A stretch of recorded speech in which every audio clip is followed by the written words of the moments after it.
Hello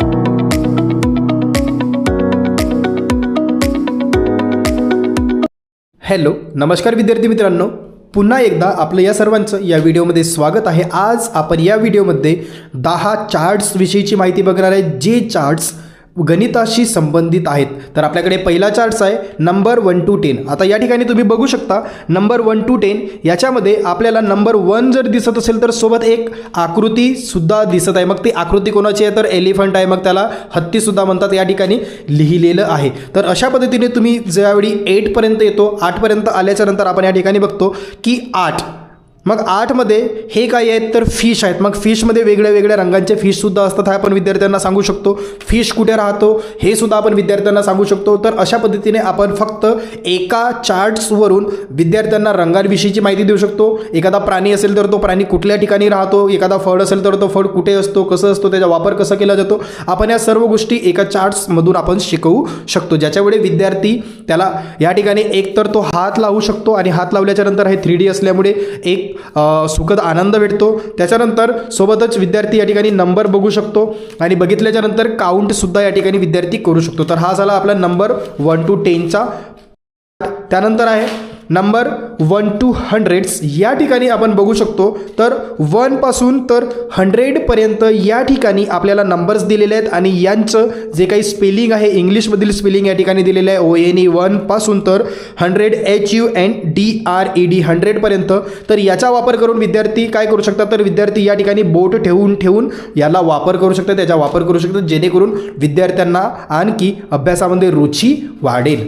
त्यानंतर आहे माझ्या मल्टिप्लिकेशनचा टेबल। आता हा जो काही मल्टिप्लिकेशनचा टेबल आहे म्हणजेच आपण या ठिकाणी याला म्हणू शकतो पाढ्यांचा एक टेबल। तर तो हा जो काही पाढ्यांचा टेबल आहे याच्यामध्ये बघा तर पाढे कसे तयार होतात ही सर्व गोष्टी या ठिकाणी दिलेल्या आहेत आणि 1 पासून तर 2 म्हणजे 20 पर्यंतची या ठिकाणी फाळे दिलेले आहेत। तर 2 चा पाढा या ठिकाणी दिलेला आहे, त्याच्यानंतर लास्टमध्ये 20 चा पाढा दिलेला आहे। म्हणजेच विद्यार्थी यांना बघून स्वतःच्या वहीमध्ये सुद्धा ते पाढे उतरवू शकतात आणि अशाच पद्धतीने विद्यार्थ्यांकडून सुद्धा आपल्याला ह्या गोष्टी करून घ्यायच्या आहेत की 2 चा पाढा कसा तयार होतो हे या ठिकाणी दिलेलं आहे। विद्यार्थ्यांना ते समजावून सांगायचं आहे की 2 गुणिला 1 म्हणजे 2, 2 गुणिला 2 म्हणजे 4।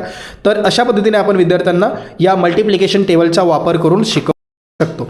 त्यानंतर आहे ॲडिशन। ॲडिशन म्हणजेच बेरीज। आता बेरीज कशी होते मग विद्यार्थ्यांना विचारा की हे काय आहे तर विद्यार्थी सांगेल हा 2 ॲपल आहेत, त्याच्यानंतर हे सुद्धा 3 ॲपल आहेत। मग विद्यार्थी म्हणेल सर हे हिरवे आणि हे लाल का, तर विद्यार्थ्यांना सांगा की दोन्ही कलरचे ॲपल असतात। म्हणजेच विद्यार्थ्यांची जी काही शिकण्याची क्षमता आहे, क्युरिओसिटी आहे, प्रश्न विचारण्याची जी काही क्षमता आहे ती क्षमतासुद्धा आपण या ठिकाणी वाढवतोय। मग विद्यार्थ्यांना मोजायला सांगा 1 2 म्हणजेच 2 ॲपल्स। मग हा जो काही चिन्ह आहे हा कशाचे चिन्ह आहे, हा बेरजेचं चिन्ह आहे। ते झाल्याच्या नंतर विद्यार्थ्यांना पुन्हा मोजायला सांगा, मग या दोघांची बेरीज झाली की हे किती आहेत हे सर्व मोजायला सांगा। अशा पद्धतीने विद्यार्थी हा स्वतः मोजू शकतो। सोबतच या ठिकाणी हे बॉल्स सुद्धा या ठिकाणी दिलेले आहेत, आपण या ठिकाणी बघू शकतो हॉलीबॉल्स या ठिकाणी दिलेले आहेत। तर हे हॉलीबॉल्सचा वापर विद्यार्थी करून 1 2 3 4 म्हणजे 4 या ठिकाणी आहेत, आपल्याकडे बेरीज आहे आणि बरोबरचं चिन्ह आहे, मग किती होतात तर अशा पद्धतीने या ठिकाणी ग्लास दिलेले आहेत, पेन दिलेला आहे, त्याच्यानंतर हे हॅपी बर्थडेचे जे काही आपले कॅप्स वगैरे असतात ते कॅप दिलेले आहेत, पिनं दिलेले आहेत।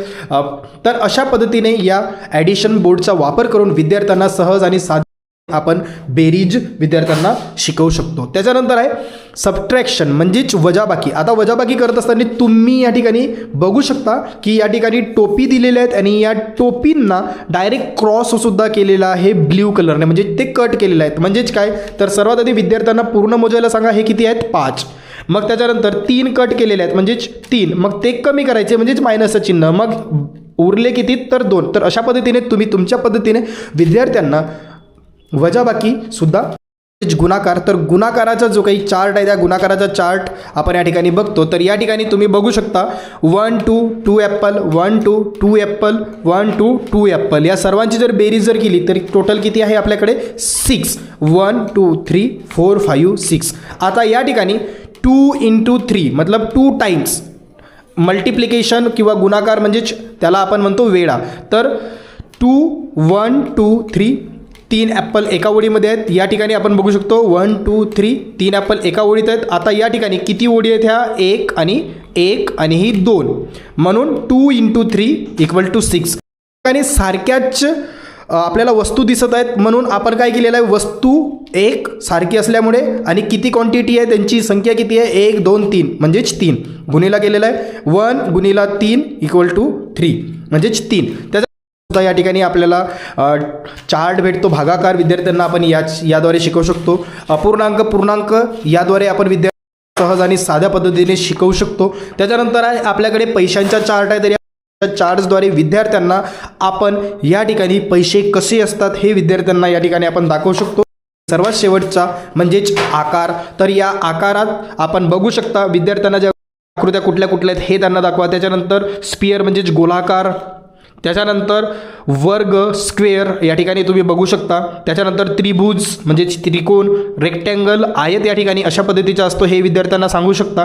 त्याच्यानंतर व्हिडिओमध्ये आपण बघितलेलं आहे की या मॅथ्स चार्टचा वापर करून विद्यार्थ्यांना सहज आणि सुलभ पद्धतीने विद्यार्थ्यांची शिकण्यातील जी काही गुणवत्ता आहे ती गुणवत्ता आपण कशा पद्धतीने वाढवू शकतो आणि गणितातील अशा सब्जेक्ट्समध्ये जो की सर्वांना एक अवघड असा विषय वाटतो त्या विषयामध्ये विद्यार्थ्यांची रुची कशी आपण निर्माण करू शकतो. तर यासाठी म्हणून आपण हे चार्ट्स बघितलेले होते. भेटूया पुढच्या व्हिडिओमध्ये.